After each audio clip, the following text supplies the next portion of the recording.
통해서 이 제자 시리즈를 좀 4주간 좀 나누려고 하는데요. 오늘은 그 첫 번째 시간으로 베드로에 대해서 함께 나누려고 합니다. 보통 예수님의 12제자를 우리가 함께 말씀을 통해서 나눠보려면 예수님의 12제자가 몇 명이죠? 12명이니까 12주가 걸리는 거 아닌가 하는 생각을 할 수가 있겠는데, 사실 개혁주의의 전통상 우리는 성경이 말하는 데까지만 말해야 하기 때문에 성경을 통해서 많이 증언되는 4명의 인물만 특별히 좀 다루려고 합니다. 그 이후에 이제 많은 분들은 사실 우리가 교회의 구정과 전승의 내용을 통해서 제자들의 성향이나 제자들의 삶을 좀 함께 나눌 수 있는데, 성경에서 말하는 사람들은 그다지 많지가 않기 때문에 4명의 인물만 특별히 좀 선별해서 다루려고 해요. 오늘은 그 첫 번째 시간으로 베드로에 대해서 좀 나누려고 합니다. 베드로, 예수님의 제자인 베드로는 어떤 사람이죠? 예수님의 제자인 베드로는 누가 뭐래도 예수님의 수제자입니다. 그래서 이제 복음서에서 다루고 있는 이 베드로에 대한 기사는 12제자 중에서 압도적으로 많습니다. 다른 제자들은 감히 명함도 못 내밀 정도예요. 그러니까 베드로에 대한 기사가 거의 대부분, 제자들에 대한 내용 중 대부분을 차지하고 있다, 이렇게 우리가 이야기할 수 있습니다. 특별히 베드로는 천주교에서는 초대 교황으로 인정을 받고 있습니다. 마태복음서 16장에서 주님이 이렇게 물으세요. 제자들한테 사람들이 나더러 무엇이라고 하느냐, 이렇게 얘기를 하니까 더러는 엘리야라고도 하고 더러는 어떤 선지자라고도 하고 세례 요한이라고도 합니다. 그러니까 예수님도 물으시죠. 그럼 너희는 나를 무엇이라고 하느냐? 그때 이제 베드로가 고백하기를 주는 그리스도시요 살아계신 하나님의 아들이십니다. 이 고백을 한 뒤에 예수님이 이 베드로를 축복하시면서 천국 열쇠를 그한테 줍니다. 그래서 이 천주교에서는 유일하게 천국 대문을 열 수 있는 것은 베드로밖에 없다. 네, 천국 열쇠가 베드로한테 갔기 때문에. 그래서 초대 교황이 이제 베드로라고 그렇게 주장을 합니다. 굉장히 황당한 주장이죠. 특별히 우리가 믿는 개신교 신앙은 이 천주교의 주장을 믿지 않고요. 베드로가 했던 신앙 고백을 하는 모든 성도는 베드로와 동일하게 천국 열쇠를 받는다. 이렇게 이제 우리는 고백하고 믿습니다. 그래서 우리도 예수님을 그리스도, 여기서 말하는 그리스도는 구원자이신데요. 과거, 현재, 미래의 구원자, 실제적이며 내재적인 구원자를 얘기하는 거예요. 내 삶의 오직 유일한 해답이고 정답이며 내 삶이 끝나는 그 이후의 삶 속에서도 나를 건지시고 인도하시는 구원자를 이야기하는 겁니다. 그렇게 우리가 예수님을 고백하고 살아계신 하나님의 아들, 그러니까 유대교 신앙에서는 이 하나님은 아들이 있으면 될까요? 안 될까요? 유일신 신앙이니까 있으면 안 됩니다. 그러니까 하나님의 아들이라는 것은 하나님의 존재 그 자체를 믿는 것이죠. 예수님을 하나님과 동일한 본체로서 믿는 것이고, 그분이 살아계셔서 오늘 우리와 함께하고 계신 걸 믿는다. 바로 그 예수를 우리가 믿음으로 고백할 때 우리도 바로 베드로와 동일하게 천국 열쇠를 받는 권세를 얻게 되는 것입니다. 아무튼 베드로는 이와 같이 초대교회, 그리고 중세교회, 그리고 더 나아가 오늘날까지도 여전히 12제자 중에서 가장 조명받고 인정받는 제자임에는 틀림이 없습니다. 그렇다면 베드로는 어떤 사람일까요? 먼저 베드로의 우리가 직업을 좀 살펴보겠습니다. 베드로의 직업은 어부였어요. 어부. 성경을 통해서 어부라는 그의 직업이 명확하게 확인이 되는데요. 예수님 당시에 이 어부라는 직업은 어느 정도의 사회적 자리, 그러니까 소셜 포지션을 가지고 있었을까요? 먼저 예수님 당시를 좀 들여다보면 철저히 고대 사회이기 때문에 신분제 사회였음을 우리가 확인하게 됩니다. 일종의 이제 인도의 카스트 제도와 같은 사회적 제도가 있었죠. 그래서 최상류층에는 왕족과 귀족, 그리고 유대 종교 지도자들이 사회적인 위치를 차지하고 있었고, 그 아래에는 소위 돈을 가지고 장사를 하는 상인들이 있었습니다. 그리고 그 아래에는 땅을 가지고 농업이나 목축업을 하는 사람들이 있었는데요. 자신의 소유나 재산이 없는 사람들은 결국 자연에서 수렵이나 채취 생활을 하면서 먹고 사는 방법을 택했는데, 이것의 대표적인 계층이 바로 어부였습니다. 호수는 주인이 있어요? 없어요? 없잖아요. 바다가 주인이 있을까요? 없을까요? 있나 보네요. 있어요. 주인 없죠. 그냥 가서 물고기 잡으면 그냥 내 것이 되는 거잖아요. 그러니까 이제 수렵 채취를 하는 사람들은 이 사회적인 거의 최약체 계층이었다고 보면 되는 거예요. 자신의 가산을 가지고 소유를 가지고 뭔가 살 수 있는 방도를 택할 수가 없고 특별하게 타고난 신분이 없는 사람들이 거의 대부분 이제 어부 생활을 했던 것이죠. 특별히 갈릴리 호수에서 예수님 당시에 수많은 어부들이 이 어업을 하였는데요. 갈릴리 호수는 폭이 12km였고 길이는 21km였습니다. 그러니까 엄청나게 이제 큰 대호수예요. 이게 얼마나 큰 대호수입니까? 감이 잘 안 오실 텐데 수원의 면적이요 121제곱킬로미터입니다. 121제곱킬로미터. 저도 수학은 잘 못해요.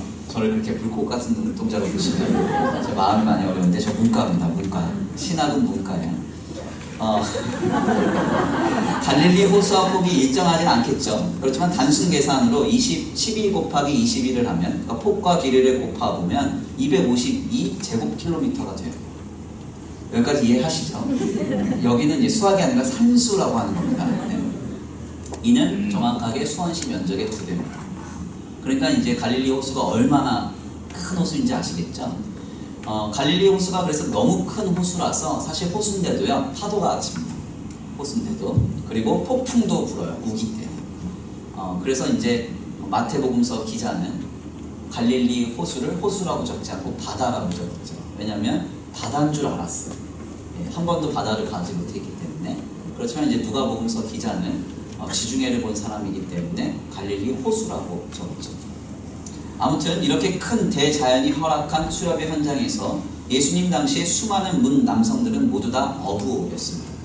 그러니까 베드로의 직업은 특별하게 내세울 것도 그리고 더 독특하게 하나님 앞에 뭔가 택함을 받을 만한 이유도 없었다는 것이죠. 또한 이 베드로는 늘 실수가 많은 사람이었습니다. 베드로의 기질을 두고 심리학자들이 그런 얘기를 해요. 다혈질이다. 이런 얘기를 합니다. 그래서 예수님께 늘 지적받고 책망받는 일이 일수였던 사람이 바로 이 베드로였어요.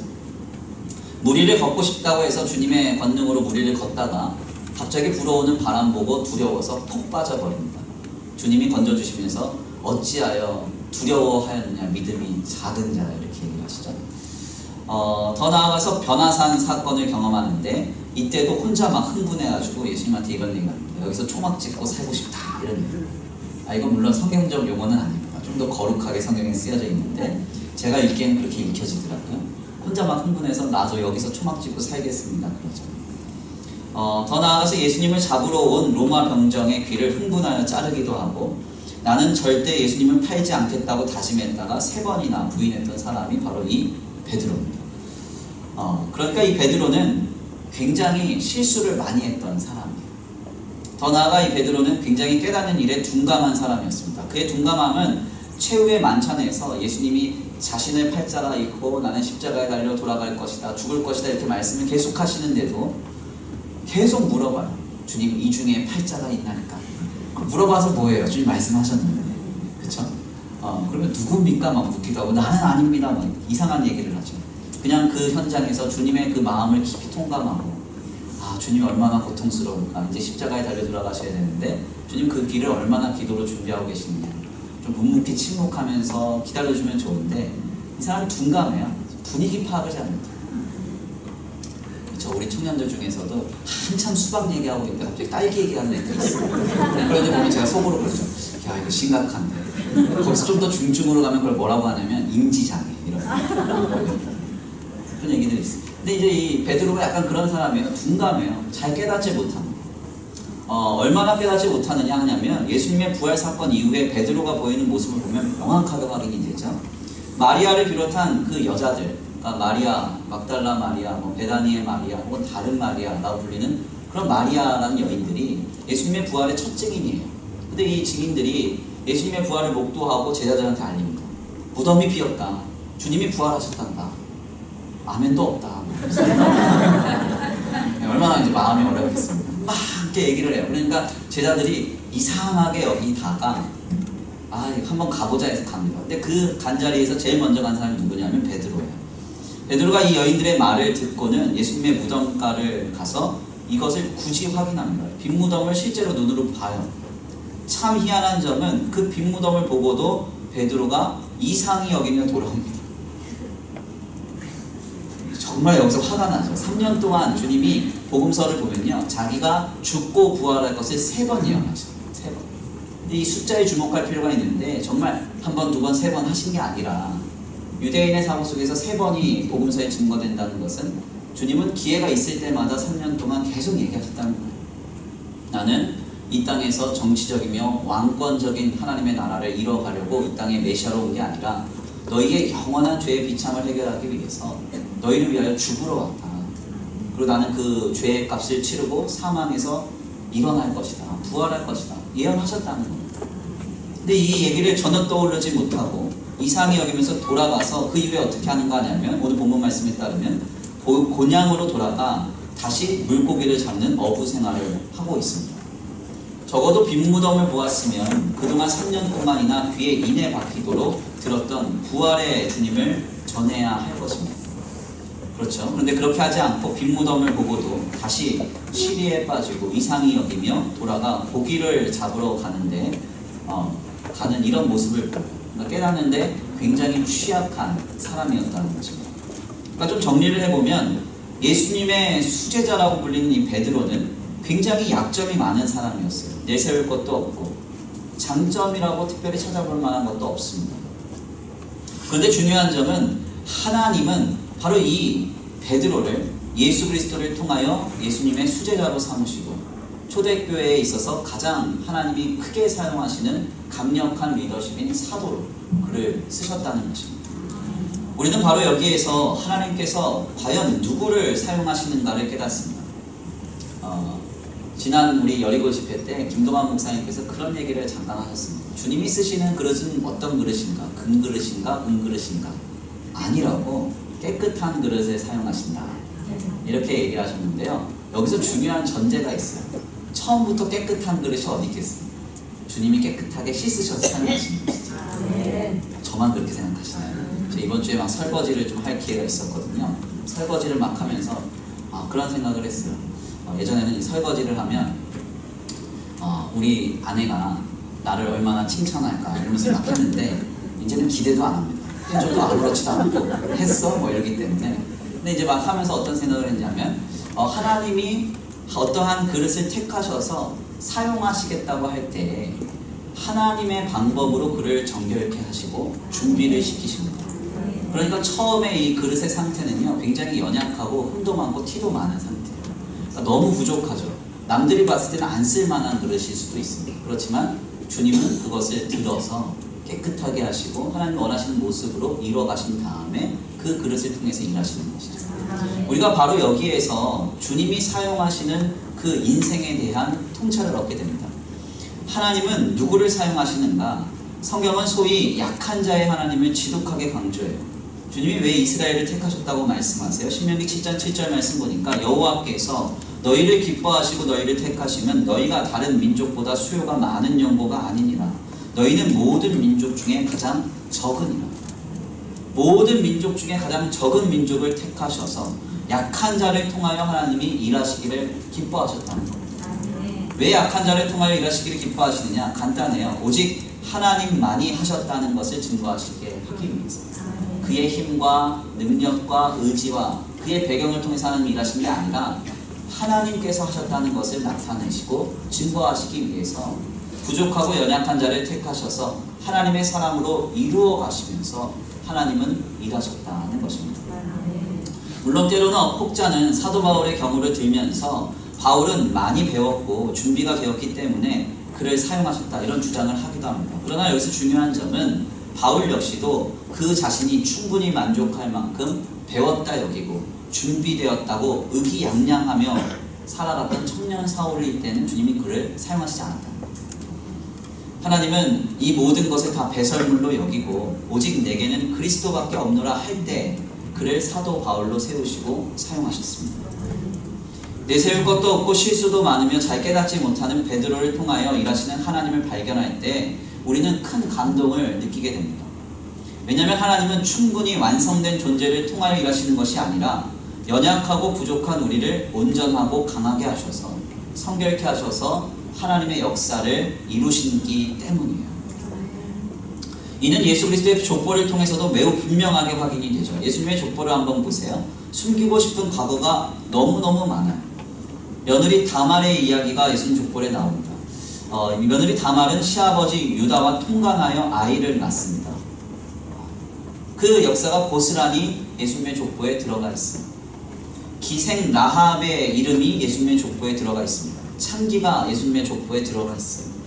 가늠한 여인인 우리아의 아내도 그 예수님의 족보에 온전히 들어가 있습니다. 하나님께서 여호와의 총회에 결코 들어오지 못할 것이라고 분명하게 말씀하셨던 모압 사람, 모압 여인 룻도 그 이름이 예수님의 족보에 들어가 있습니다. 또 처녀의 몸으로 아이를 잉태한 죄인인 예수님의 어머니 마리아의 이름도 예수님의 계보에 전해집니다. 다 숨기고 싶고 다 감추고 싶고 다 약자였고 다 부족한 존재들이었죠. 그런데 예수님은 그들의 이름과 그들의 인생을 족보에 담으셨어요. 이들의 인생의 결국이 무엇이었습니까? 성경이 이렇게 말하죠. 때가 참에 예수 그리스도께서 나셨다. 아멘입니까? 하나님의 역사는 바로 이렇게 우리에게 허락됩니다. 사실 우리가 베드로의 삶을 목도하면서 깨닫는 바는 분명합니다. 왠지 우리가 베드로와 좀 많이 닮아 있어요. 우리도 내세울 것이 그다지 많지 않습니다. 그렇죠? 이런 말하면 좀 기분 나빠하실 분 계실지 몰라요. 목사님 그래도 저는 좀 있어요. 목사님은 없을지 몰라도 저는 좀 있습니다. 만약 우리 교회가 강남 한복판에 있으면 이런 설교하면 탄핵당하겠죠. 그러나 사도 바울이 고린도전서 1장을 통해서 말한 대로 곰곰이 생각해보면 우리는 하나님께서 일하실 때 나보다 더 나은 사람을 통해 일하실 수 있음을 인정하지 않을 수 없습니다. 그렇죠? 이것은 실제적인 저의 고백이기도 해요.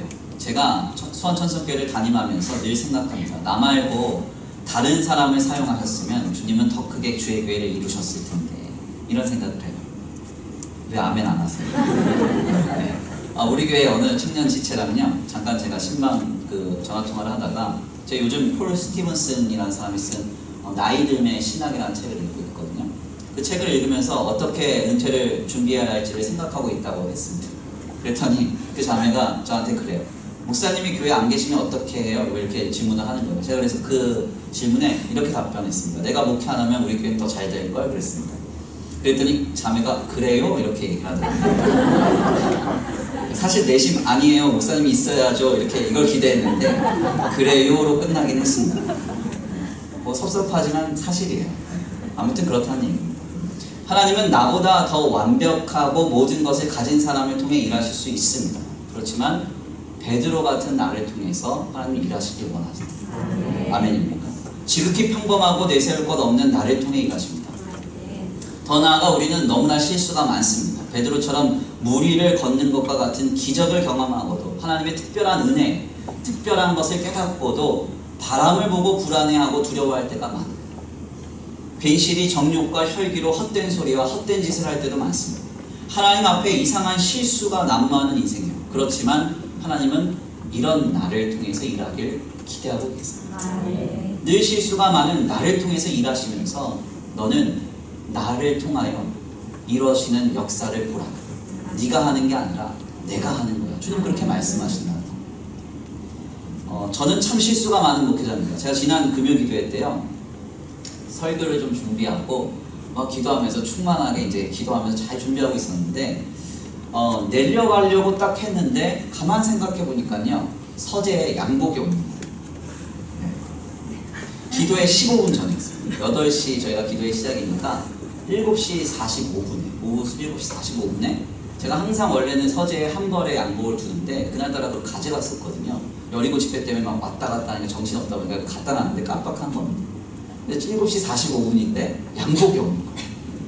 그래서 어떻게 했냐면 사택으로 전력 질주를 해가지고 옷 갈아입고 왔는데 그때 이제 우리 성도님들 마주쳤거든요. 다들 막 저한테 깜짝 놀랐어요. 목사님 어디 가세요? 아, 옷이 없어요. 그러고 나서 제가 그날 이제 별로 식사를 잘 못했어요. 빈속에 커피를 좀 진한 커피를 한 3잔 정도 마셨는데 딱 끝나고 나서 여기 딱 쓰니까요, 심장이 안 멈추는 거예요. 식은 땀을 흘리면서 설교를 했어요. 깜빡하면요 사복 입고 설교할 뻔했습니다. 제가 무슨 스티브 잡스도 아니고 하여튼 이상한 교회가 될 뻔했어요. 실수가 저는 참 많습니다. 실수 많아요. 여러 가지로 계속적으로 실수가 발견되기도 하고 하기도 합니다. 그런데 주님이 그래도 저를 사용하시길 기뻐하시는 걸 느낍니다. 왜냐하면 실수를 하면 할수록 주님을 향한 심령의 가난함이 더 커져요. 하나님을 더 많이 붙들게 됩니다. 내 힘과 내 의지, 그리고 내가 계획한 것보다 하나님을 더 인정하게 된다는 거죠. 더 나아가 우리는 얼마나 깨닫지 못하는 일들이 많은지 모릅니다. 맨날 말씀을 들어요.